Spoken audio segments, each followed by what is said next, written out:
우리 함께 볼 말씀은 출애굽기 20장 18절부터 21절의 말씀입니다. 우리 합독하도록 하겠습니다.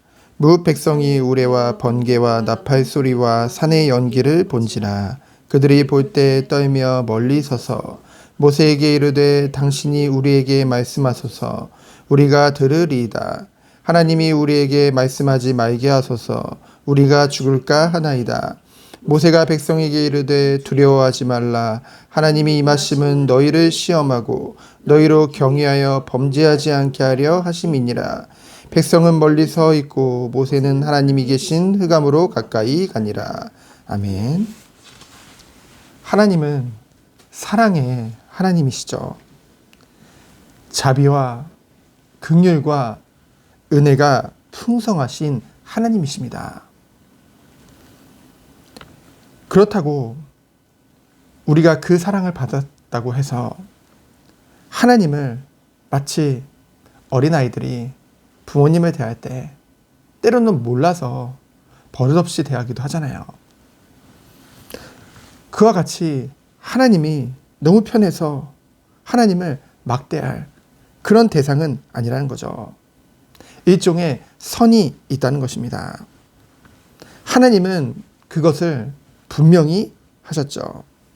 오늘 본문 18절에 보면은 하나님의 법, 그 율법을 백성들에게 수여하실 때 천둥과 번개와 나팔 소리, 그리고 눈에 보이는 산의 연기들, 그러한 장엄한 분위기 속에 그 율법을 수여하신 이유가 무엇입니까? 그러한 두렵고 무시무시한 상황 속에서 수여된 이유는 율법의 입법자가 지존하시며 엄하시며 그러면서 그 안에서 사랑을 담으신 그 하나님께서 이 법을 주셨다는 것이죠. 정하셨다는 것이죠. 그렇기 때문에 이 법을 거역하는 자에게는 엄하시고 위대하신 하나님께서 철저한 징계를 받게 됨을 가르치기 위함입니다. 결국은 이런 말이 있잖아요. 사랑하는 자식일수록 매로 다스리라는 말씀이 있잖아요. 이런 말씀과 같이 사랑하는 백성들을 가르치기 위함이었죠. 19절에 보면은 이에 대한 백성들의 반응은 어땠습니까? 마치 아담이 그리고 하와가 창세기 3장에 하나님이 먹지 말란 그 선악을 알게 하는 나무 열매를 따먹고 범죄함으로 하나님이 부르실 때에 하나님이 두려워서 숨은 것 같은 그런 모습이었죠. 죄 가운데 있는 인간은 하나님 앞에 떳떳할 수 없는 것입니다. 어찌 보면 당연한 원리죠. 그렇게 두렵고 무서워하는 인간을 향해서 뭡니까? 모세는 두려워하지 말라고 했죠. 그러면서 하나님과 그 이스라엘 백성 사이에 중재자로 나서게 되어집니다. 그러면서 뭐라고 말합니까? 20절에 아주 중요한 말을 전하죠. 그 하나님의 임재와 이것을 설명하는 그 모세의 말을 통해서 우리는 하나님께서 우리에게 율법을 주신 이유 또한 발견할 수 있죠.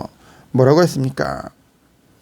하나님의 임재가 18절 말씀과 같이 천둥과 번개와 나팔 소리에 그 장엄한 가운데 임하신 이유는 너희를 시험하고, 여기서 시험은 마귀가 주는 유혹과는 다르죠. 템테이션이 아닌 테스트입니다. 테스트를 주는 이유는 무엇입니까? 가르치기 위함이죠. 더욱더 가르친 것을 내 것으로 붙잡기 하기 위함이죠. 결국은 시험을 받은 자들이, 시험을 보는 자들이 유익을 위해서. 그러면서 뭐라고 했습니까? 너희로 하나님을 경외하며 범죄하지 않게 하려 하심이라. 이것을 반대로 생각을 하면요, 결국 죄를 계속 짓는 이유가 뭘까요? 하나님의 사랑 안에 있다고 하면서도 끊임없이 범죄하는 이유는 무엇일까요? 결국은 하나님을 경외하는 마음이 없다는 것이죠. 하나님을 경외하지 않는 거예요. 하나님의 은혜를 받은 자, 정말로 하나님의 사랑을 깨달은 자는 오직 하나님을 의식하며 경외할 수밖에 없다는 것이죠. 결국은 범죄를 계속 진다 함은 하나님을 사랑하지 않는 거예요. 하나님의 그 은혜를 받았다고 하지만은 진정으로 깨닫지 못한 것이죠. 하나님을 알지 못하는 거예요. 그래서 21절에 보면은 백성들은 멀리 서 있고 도리어 모세는 하나님 앞에 더욱더 가까이 나아가는 것을 우리는 보게 되어집니다. 오늘 말씀이 주시는 교훈은 무엇인가요? 첫 번째로 하나님을 경외함이죠. 예전에 한 유명한 목사님이 이런 발언을 해서 논란이 된 적이 있어요. 많은 사람들이 지켜보는 가운데 하나님도 나한테 혼나, 이런 발언을 했어요. 뭐 어떤 생각으로 그런 발언을 했는지 뭐 대충은 알겠지만은 그것은 하나님 앞에서 철저한 착각이죠. 잘못된 겁니다. 하나님과 인간 사이에는 서론에 말씀드렸지만은 일종의 선이 있다는 것이죠. 예수 그리스도께서 인간과 하나님 사이에 그 벽을 허물었다는 것은요, 그것은 우리가 죄인된 인간의 그것을 대속하신 것이지, 의롭다 하신 것이지, 그렇다고 하나님을 우습게 여겨서는 안 된다는 것이죠.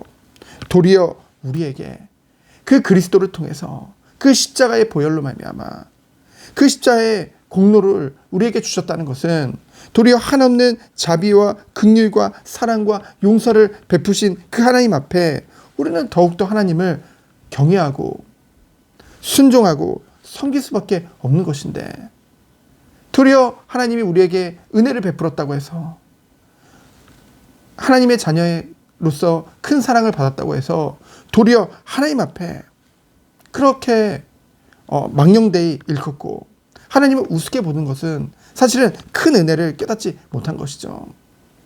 진정 우리가 하나님의 사랑을 깨달았다고 한다면은 더욱더 하나님 앞에 정말 두렵고 떨리는 마음으로 우리의 구원을 이루어야 될 줄 믿습니다. 그러면서 뭡니까? 두 번째로 하나님께서 우리들에게 율법을 주신 이유는 무엇입니까? 우리를 시험하고, 아까도 말씀드렸지만은 이 시험은 테스트거든요. 시험을 보는 자들로 하여금 가르침을 받은 것을 내 것으로 정말로 한 단계 성장시키기 위함이죠. 바르게 세우기 위함이죠. 그러면서 또 무엇입니까? 하나님을 경외하며 범죄하지 않게 하려 합니다. 알아야지 범죄하지 않을 거 아니에요. 로마서 3장 20절에 율법은 죄를 깨닫게 하기 위해서 우리에게 주신 거라고 했잖아요. 그 기준이 없다고 한다면은 무엇이 죄인지도 모르는 거죠. 그것을 가르치기 위함인 줄 믿습니다. 결국은 하나님은 이러한 모든 것들을 통해서 우리가 깨닫기 원하시는 것은 하나님이 진정 어떠한 하나님이신지, 그리고 하나님이 베푸신 그 사랑과 그 은혜의 보답으로 우리가 해야 될, 우리가 정말로 이루어야 될 그 구원의 축복이 무엇인지를 가르치고 계시는 줄 믿습니다. 이렇게 말하면 인간이 구원을 이루느냐, 그렇게 말할 수 있죠. 하나님께서 철저한 은혜로 우리를 구원하신 것이 맞습니다. 그러나 하나님께서는 우리에게 또한 이 칭의 구원에는 하나님이 우리에게 주신 것이죠. 이에 따른 성화 구원은 성령의 역사하신 가운데 인간이 정말로 그 안에서 거룩함을 이루는, 무엇을 통해서요? 하나님의 은혜로 말미암아 그러한 인간의 그런 노력도 필요하다는 것이죠. 우리가 의롭다함을 받은 것은 우리의 노력으로 된 것이 아닙니다. 하지만 하나님을 닮아가고 정말 하나님이 말씀하신 그 거룩함을 이루는 데 있어서는 우리의 노력 또한 필요하다는 것이죠. 두렵고 떨리는 마음으로 그 구원을 이루는 것, 그것이 바로 성화구원인 줄 믿습니다. 그래서 정말로 우리들은 이러한 백성으로 서기 원합니다. 하나님 앞에 하나님도 잘 모르고 정말로 어린 아이들이, 아직 성장하지 않은 아이들이 정말 부모님 앞에 때로는 실수도 하고요, 때로는 버릇없이 굴기도 하고요. 하지만 장성한 아이들은 그것을 벗어나잖아요.